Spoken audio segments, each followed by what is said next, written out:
What's up, people? Can you believe it?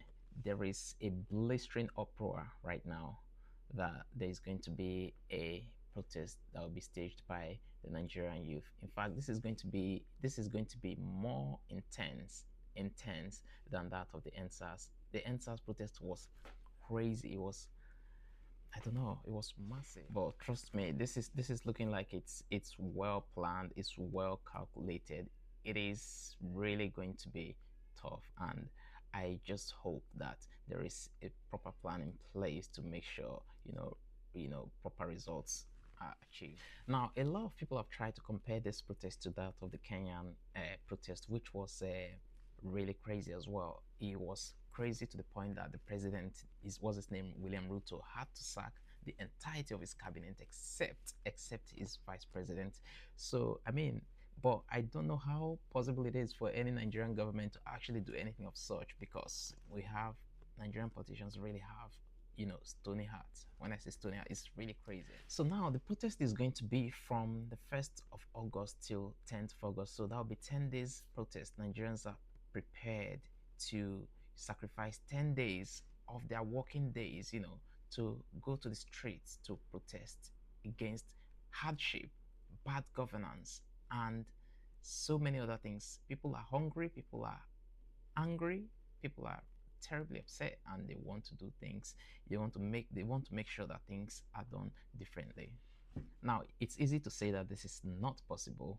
This is not possible in most cases, right? When was the last time we've seen an African president, actually, especially a Nigerian president, ever resign? I'm not, advocating for anybody to resign, but I'm just saying that, you know, if things are hard and the people do not want you to be, look at the UK. Recently the other lady, Liz Truss, was elected into power, and then she was not active, and she came up with this mini budget of a thing, and then it messed things up, and then people were angry, and then the public was heard, and she eventually had no choice but to resign. But you see, like I said, it's really hard for any Nigerian politician to really resign on their own.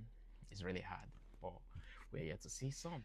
I don't even think that the goal of this the protest is for a president to resign. It's just for people to do the right thing, to make sure that the government is working effectively. What is all this subsidy and not subsidy? If your economy is not working effectively, at least think about the people that voted you in. You have to find a way. There has to be a way. There has to be a way to make sure that things work perfectly well for the people that voted you in. And also, it is not uncommon to see that when people go out to protest, they get, suppressed in a way that, people get scared and they don't want to come out. People are ready to come out this time around, and they have the right to do so under Section 40 of the 1999 Constitution of the Federal Republic of Nigeria, as amended. So, if you want to come out, you have the right to come out, and you have nothing to be worried about. But do your thing wisely.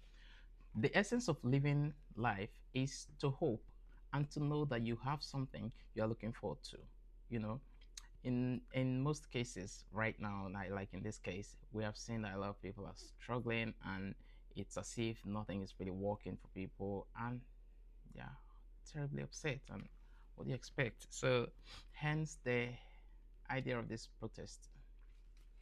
While as they embark on this protest, I hope that the police does what a fair-minded individual would do, what someone who has family members, would do. The military should understand that this is a constitutional right, and it is to be exercised by the citizens. And Nigerians are citizens, and they have the right to exercise their rights. And this must be respected. It has to be respected because it is a constitutional right. Do you think the protest will take place on the set date, or do you think it's just a gimmick? I don't think so. I believe it will take place, and I hope it's as successful as it should be.